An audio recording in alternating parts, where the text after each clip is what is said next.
राम राम साथियों, मैं Sandeep पीपड़ी Swami Vivekananda competition centre Jhunjhunu के ऑनलाइन प्लेटफॉर्म पर आप सभी का हार्दिक स्वागत करता हूं। आज हम प्रश्नोत्तरी की बात कर रहे थे और उसमें आगे बात करते हैं। आज आपके सामने ये आज का पहला क्वेश्चन, आंसर देने की कोशिश करें। राजस्थान के किशनगढ़ अजमेर के पास स्थित ग्राम सलेमाबाद में किस संप्रदाय की पीठ स्थित है? तो ऑप्शन आपके सामने है, निम्बारक संप्रदाय, रामसनेही संप्रदाय, वल्लभी संप्रदाय या फिर वैष्णव संप्रदाय। तो इसका सही आंसर क्या है? निम्बारक संप्रदाय। निम्बारक संप्रदाय है यह संप्रदाय रूपनगढ़ नदी के किनारे स्थित है। कौन सी नदी के किनारे? रूपनगढ़ नदी के किनारे स्थित है निम्बारक संप्रदाय। निम्बारक संप्रदाय के अगर उपनाम की बात करें तो इसे हंस संप्रदाय भी कहा जाता है। इसे हंस संप्रदाय भी कहा जाता है। यहां पर राधा व कृष्ण की पूजा होती है। यहां राधा व कृष्ण की पूजा की जाती है। किसकी पूजा की जाती है? राधा व कृष्ण की। बाकी जितने भी मंदिर हैं राधा कृष्ण के, उसमें पहले कृष्ण की पूजा, बाकी बाद में राधा की। जबकि निम्बारक संप्रदाय में पहले राधा की पूजा होती है और बाद में कृष्ण की पूजा होती है। और यहाँ पर निम्बारक संप्रदाय की बात करें तो राधा अष्टमी का जो मेला लगता है, राधा अष्टमी का मेला कब आयोजित होता है विद्वान लोगों? तो भाद्रपद शुक्ल अष्टमी, भाद्रपद शुक्ल अष्टमी को आयोजित होता है। निम्बारक संप्रदाय का प्रवर्तक कौन है?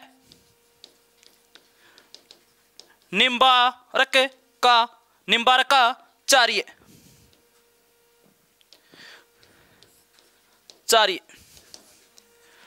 अब बात करें रामसनेही संप्रदाय। रामसनेही संप्रदाय राजस्थान के शाहपुरा भीलवाड़ा में इसकी प्रधान पीठ है। वल्लभी संप्रदाय की प्रधान पीठ नाथ द्वारा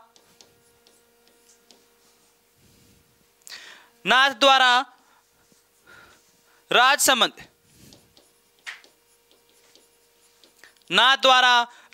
में इसकी प्रधान पीठ है। अब बात करें अपने अगले क्वेश्चन की कि अगला क्वेश्चन है क्या है? अगला क्वेश्चन है, राजस्थान में भक्ति आंदोलन की अलख जगाने वाले प्रथम संत कौन थे? कि राजस्थान में भक्ति आंदोलन जगाने वाले या भक्ति आंदोलन की अलख जगाने वाला प्रथम संत कौन हुआ है? और वो कौन हुआ है? ऑप्शन आपके सामने है, संत पीपाजी, संत धन्नाजी, मीराबाई या संत दादू दयाल या दादू। तो इसका आंसर, सही आंसर क्या होगा? तो इसका सही आंसर होगा संत धन्नाजी, संत धन्नाजी। और बात करें संत धन्नाजी की कि संत धन्नाजी का संबंध कहां से था? तो संत धन्नाजी का संबंध टोंक से है। संत धन्नाजी का संबंध कहां से है? टोंक से। संत धन्नाजी के गुरु का नाम रामानंद। संत धन्नाजी के गुरु का नाम क्या है? रामानंद इसके गुरु का नाम है। बात करें संत धन्नाजी की छतरी, तो इसकी छतरी भी कहां बनी हुई है? टोंक में इसकी छतरी स्थित है। बात करें संत पीपा की, संत पीपा झालावाड़ में एक स्थान था गागनूर, वहां का शासक हुआ करता था संत पीपाजी।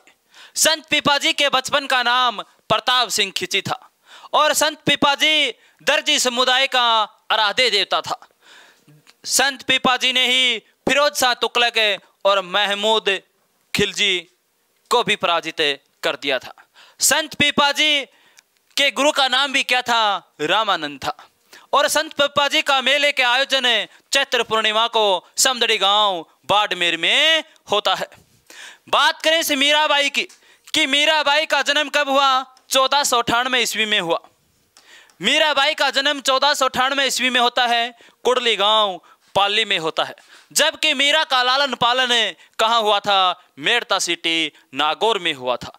मीरा की बात करें तो मीरा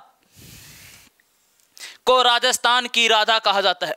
मीरा को राजस्थान की क्या कहा जाता है? राधा कहा जाता है। मीरा के पति का नाम भोजराज था और भोजराज किसका पुत्र था? राणा सांगा का पुत्र था।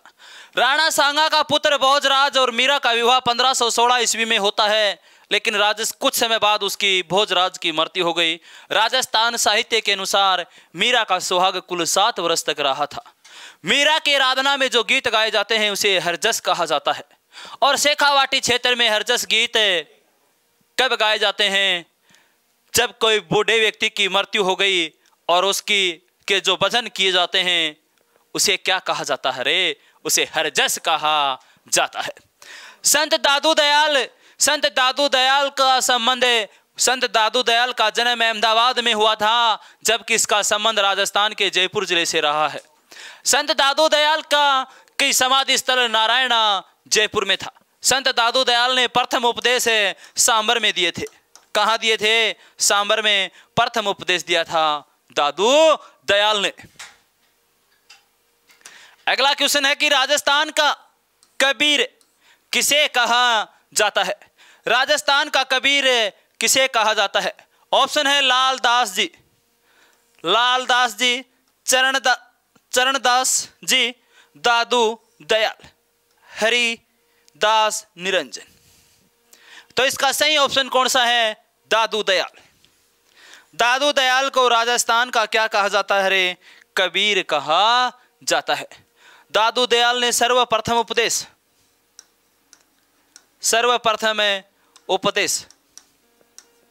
कहाँ दिया? दादू दयाल ने सर्वप्रथम उपदेश सांबर जयपुर में। दादू दयाल की समाधि नारायणा जयपुर में स्थित है। दादू दयाल ने फतेहपुर सीकरी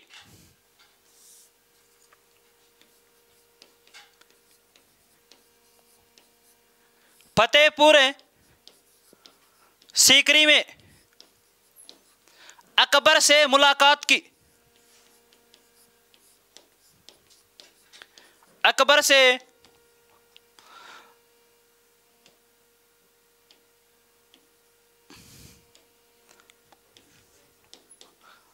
से मुलाकात की।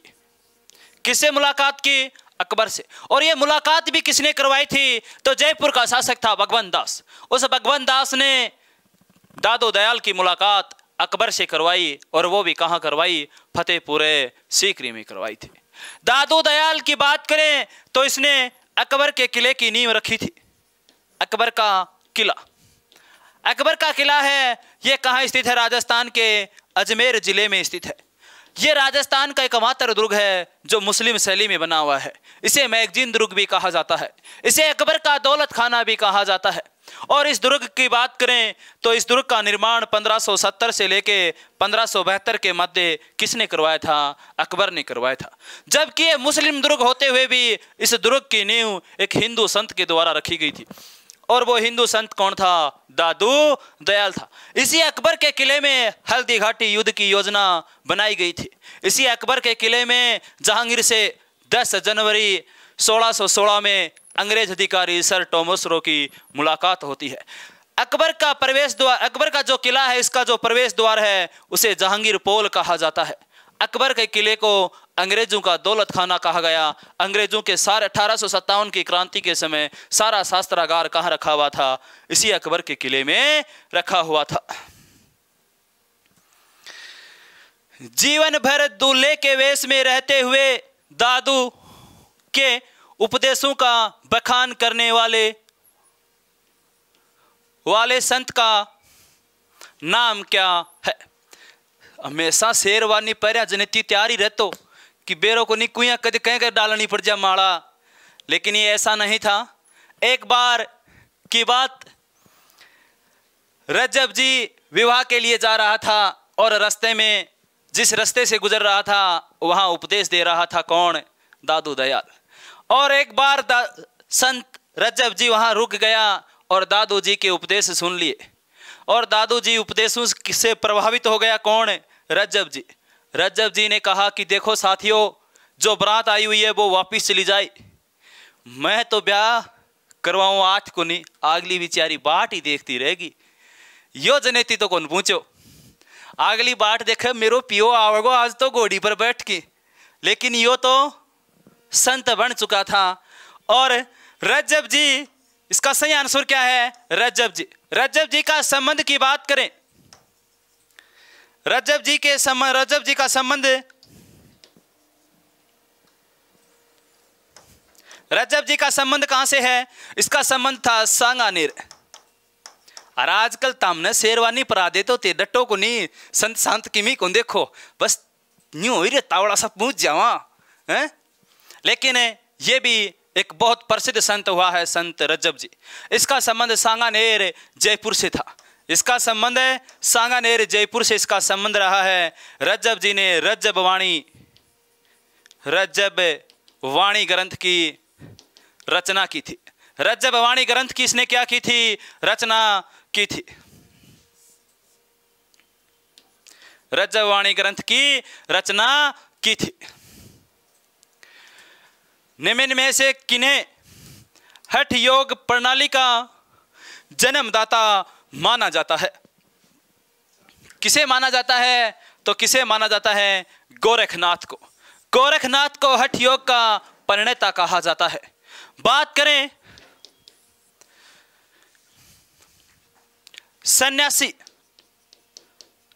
सन्यासी सुल्तान किसे कहा जाता है? तो मान सिंह राठौड़ को सन्यासी सुल्तान कहा जाता है। राठौड़ को, मान सिंह राठौड़ को क्या कहा जाता है? सन्यासी सुल्तान भी कहा जाता है। बात करें राजस्थान में महामंदिर, नाथ संप्रदाय से संबंधित है। नाथ संप्रदाय का, कि गोरखनाथ कौन से संप्रदाय से था? नाथ संप्रदाय से। नाथ संप्रदाय का प्रमुख मंदिर है, नाथ संप्रदाय का प्रमुख है मंदिर, नाथ संप्रदाय का प्रमुख मंदिर है महामंदिर है, महामंदिर जोधपुर। और महामंदिर जोधपुर का निर्माण मानसिंह राठौड़ ने करवाया था। किसने करवाया था? मानसिंह राठौड़ ने करवाया था। महामंदिर का निर्माण किस व्यक्ति ने करवाया? मानसिंह राठौड़ ने। किसने करवाया था? मानसिंह राठौड़ ने करवाया था। दादू पंथ के सत्संग स्थल क्या कहलाते हैं? दादू पंथ के सत्संग स्थल क्या कहलाते हैं? तो इसका सही आंसर क्या है? दादू जी जिस स्थान पर बैठकर उपदेश दिया करता था उस स्थान को क्या कहा जाता है? उस स्थान को अलख दरीबा कहा जाता है। क्या कहा जाता है? अलख दरीबा। दादू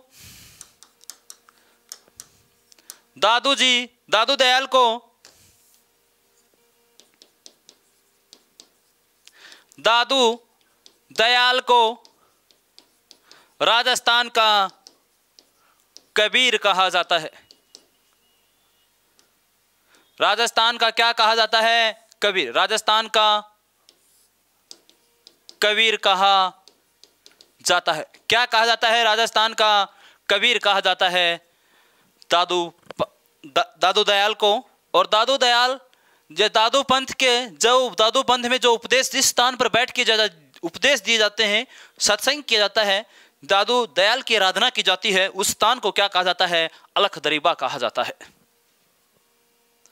अगला क्वेश्चन है, किस संत को पर्यावरण वैज्ञानिक के नाम से, किस संत को पर्यावरण वैज्ञानिक के नाम से कौन जाना जाता है? किस संत को पर्यावरण वैज्ञानिक के नाम से जाना जाता है? के नाम से जाना जाता है। किस संत को पर्यावरण वैज्ञानिक के नाम से जाना जाता है? कौन नहीं है ये? मिस प्रिंट हो गया।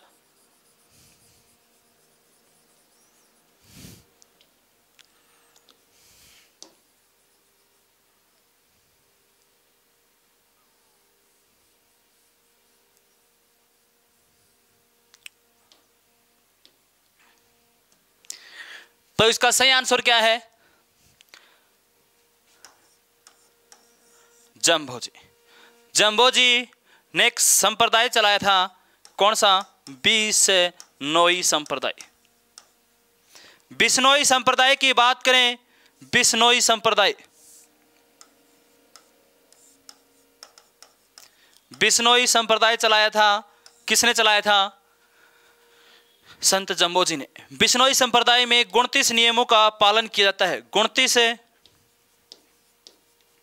नियमों का पालन। बिश्नोई संप्रदाय में 29 नियमों का क्या किया जाता है? पालन किया जाता है। दादू दयाल का संबंध जयपुर से था, संत धन्ना जी का संबंध टोंक से था, जसनाथ जी का संबंध भी बीकानेर से था। जसनाथ जी का संबंध कहां से था? बीकानेर से था। फतेह फतेह शब्द का, फतेह फतेह शब्द का उच्चारण करते हुए अग्नि नृत्य किस संप्रदाय के साधुओं द्वारा किया जाता है? कि जो फतेह फतेह नृत्य किया जाता है, ये किस की आराधना में किया जाता है? सॉरी, अग्नि नृत्य जब किया जाता है तो एक नारा दिया जाता है फतेह फतेह का, और ये किसकी आराधना में किया जाता है? जसनाथ जी की आराधना में। किसकी आराधना में किया जाता है? जसनाथ जी की आराधना में। अग्नि नृत्य, अग्नि नृत्य का प्रवर्तक, अग्नि नृत्य का प्रवर्तक कौन था? रुस्तम जी। अग्नि नृत्य का प्रवर्तक कौन था? रुस्तम जी अग्नि नृत्य का प्रवर्तक, रुस्तम जी है अग्नि नृत्य का क्या था? प्रवर्तक था। अग्नि नृत्य करते समय फतेह फतेह, नृत्य करते समय फतेह फतेह का नारा दिया जाता है। नृत्य समाप्ति के समय, नृत्य समाप्ति के समय जय जय का नारा दिया जाता है। जय जय का क्या दिया जाता है? नारा दिया जाता है। अग्नि नृत्य का आयोजन मुख्य रूप से आश्विन शुक्ल सप्तमी व अष्टमी को किया जाता है, जबकि अग्नि नृत्य का आयोजन चैत्र व फाल्गुन माह में भी किया जाता है। अग्नि नृत्य के प्रसिद्ध नृत्यकार वो वे हैं, प्रसिद्ध नृत्यकार की बात करें तो प्रसिद्ध नृत्यकार थे चोगा, चोखा,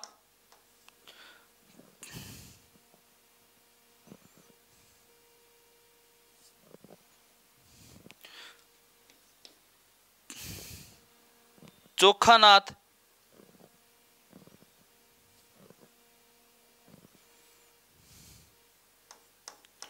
चोखानाथ जी,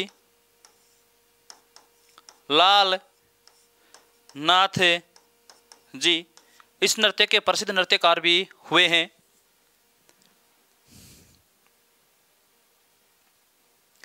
अगला क्वेश्चन है, राज्य में प्रचलित कौन सा संप्रदाय सगुण व निर्गुण भक्ति मार्ग का मिश्रण है? राज्य में प्रचलित कौन सा संप्रदाय सगुण व निर्गुण भक्ति मार्ग का मिश्रण है? 4 ऑप्शन भी आपके सामने हैं। लालदास जी, राम स्नेही संप्रदाय, चरणदासी और जसनाथ जी। तो इसका सही आंसर क्या है?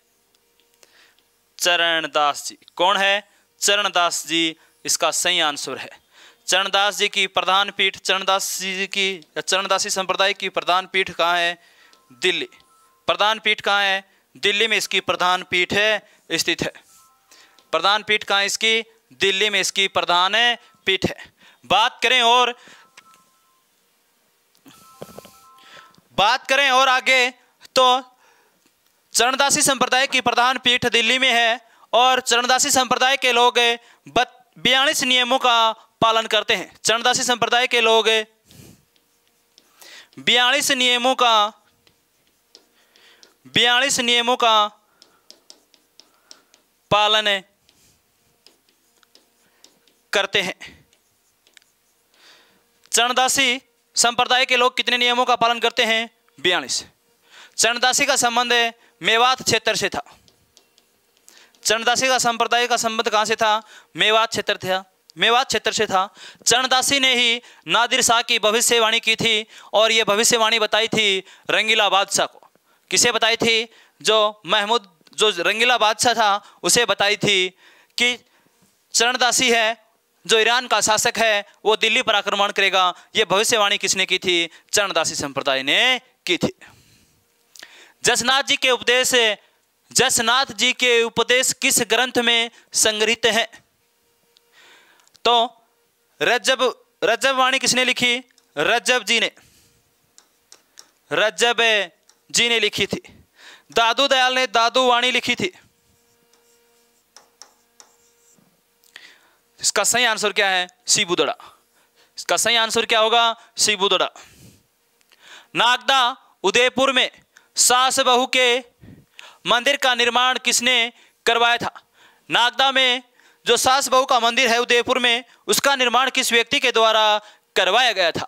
4 ऑप्शन भी आपके सामने हैं, एक बार आंसर दें कमेंट बॉक्स में। अरे रौनक आंसर दे इसका। तो इसका सही आंसर क्या है? बप्पा रावल। जो सास बहू का मंदिर है इसका निर्माण किसने करवाया? बप्पा रावल ने। बात करें सास बहु मंदिर का, ये सास बहु मंदिर कहां है? नागदा। कौन सी शैली में? नागर शैली में निर्मित है। कौन सी शैली में निर्मित है ये मंदिर? है नागर शैली में निर्मित है सास बहू का मंदिर। और मेवाड़ की प्रथम राजधानी, मेवाड़ की प्रथम राजधानी, मेवाड़ की प्रथम राजधानी कौन सी थी? तो मेवाड़ की प्रथम राजधानी भी नागदा थी, लेकिन इल्तुतमिश ने नागदा को नष्ट कर दिया। उसके बाद राजधानी चित्तौड़ बनाई जाएगी। तो बप्पा रावल ने अपनी सबसे पहले राजधानी किसे बनाया था? नागदा को बनाया था। और नागदा में ही बप्पा रावल ने सास बहू के मंदिर का निर्माण करवाया था, जो कौन सी शैली में निर्मित है? नागर शैली में निर्मित है ये मंदिर। कुंभा ने विजय स्तंभ का निर्माण करवाया था। विजय स्तंभ का निर्माण करवाया महाराणा कुंभा ने। राणा लाखा के काल में एक तो जावर की खान खोजी गई थी, दूसरी पिछोला झील का निर्माण करवाया गया था इसी के शासन काल में। राणा हमीर, इसे मेवाड़ का उदारक, राणा हमीर ने ही मेवाड़ में सिसोदिया वंश की स्थापना की थी 1326 ईस्वी में। अगला क्वेश्चन आपके सामने है, बुताला के युद्ध में जैतर सिंह गोहिल ने निम्न में से किस सुल्तान को पराजित किया था?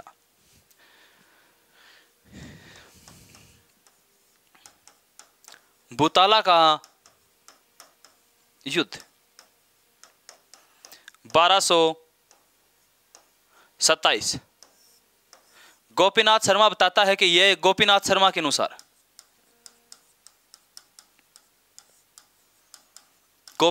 के अनुसार यह युद्ध 1222 से लेकर 27 के मध्य हुआ। ज्यादातर इतिहास क्या बताते हैं कि यह युद्ध कब हुआ? 1227 में। इस युद्ध में, बुताला के युद्ध में एक तरफ तो कौन था? जैतर सिंह था। एक तरफ जैतर सिंह था तो दूसरी तरफ कौन था? इल्तुतमिश। इल्तुतमिश ने क्या किया था? नागदा को नष्ट कर दिया था, नागदा को आग लगा दी थी।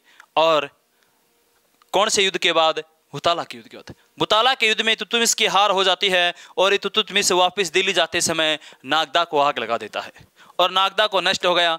अब मेवाड़ की राजधानी नागदा से कहां बन गई? चित्तौड़। तो आपके सामने क्वेश्चन भी है, बुताला के युद्ध के बाद मेवाड़ की राजधानी, बुताला के युद्ध के बाद मेवाड़ की राजधानी, बुताला के युद्ध के बाद मेवाड़ की राजधानी चित्तौड़ बनी। कौन सी राजधानी बनी? चित्तौड़। चित्तौड़गढ़ में राणा शाखा का प्रथम शासक कौन था? बहुत अच्छा क्वेश्चन है, एग्जाम में सीधा छपेगा। चित्तौड़ में राणा शाखा का प्रथम शासक कौन था? तो राणा हमीर। कौन है? राणा हमीर। राणा हमीर ने सिसोदा गांव में, राणा हमीर ने सिसोदा गांव में 1326 ईस्वी में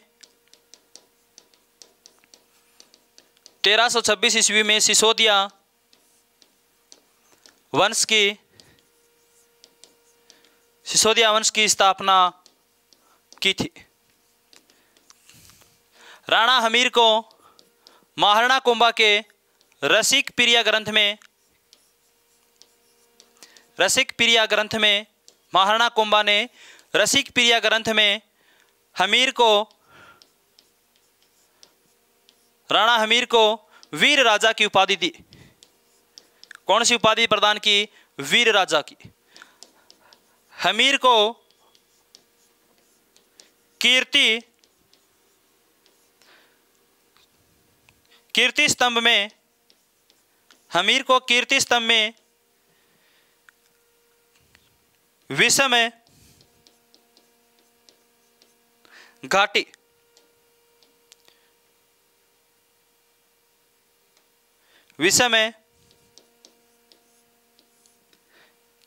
में विषम घाटी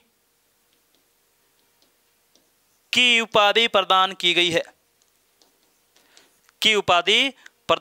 है। राणा हमीर का शासनकाल की बात करें तो 1326 से लेकर 1364 तक था। राणा खेता का शासनकाल 1364 से लेकर 1382 तक था। लाखा का 1382 से 1421 था। मोक्कल का 1421 से लेकर 1433 तक इसका शासनकाल रहा है। मालवा मेवाड़ संघर्ष का सूत्रपात किसने किया था? कि मालवा मेवाड़ संघर्ष की शुरुआत किसके शासनकाल में हुई थी? राणा कुंभा की बात करें तो इसका शासनकाल 1433 से 1468 तक था इसका शासनकाल। राणा सांगा का शासनकाल 1509 से लेके 1528 तक इसका शासनकाल रहा है। राणा खेता का 1364 से लेके 1382 तक था। 82 तक इसका क्या रहा है? शासनकाल रहा है। मोक्कल का 1421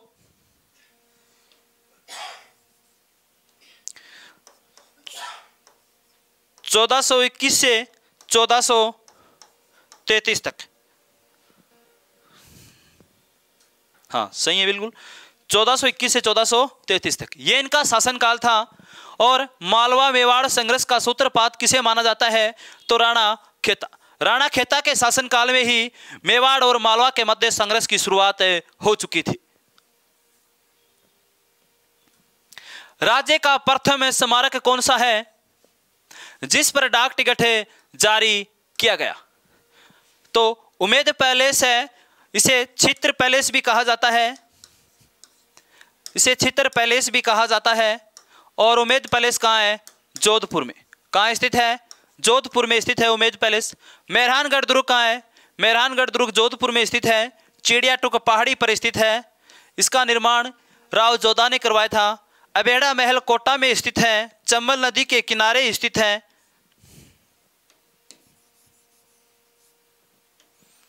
कोटा में चंबल नदी के किनारे स्थित है। तो इसका सही आंसर क्या है? विजय स्तंभ। और विजय स्तंभ पर डाक टिकट जारी हुई 15 अगस्त 1939 को। और डाक टिकट भी कितने रुपए की हुई? 1 रुपए की डाक टिकट जारी की गई थी विजय स्तंभ। विजय स्तंभ के निर्माण की बात करें तो 1440 से लेकर 1448 तक विजय स्तंभ का निर्माण किया गया था। विजय स्तंभ का निर्माण महाराणा कुंभा ने किसने करवाया था? महाराणा कुंभा ने। ये हमारे आज के महत्वपूर्ण प्रश्न थे। फिर मिलेंगे साथियों एक नई उम्मीद के साथ, एक नए जोश के साथ। तब तक के लिए साथियों जय हिंद।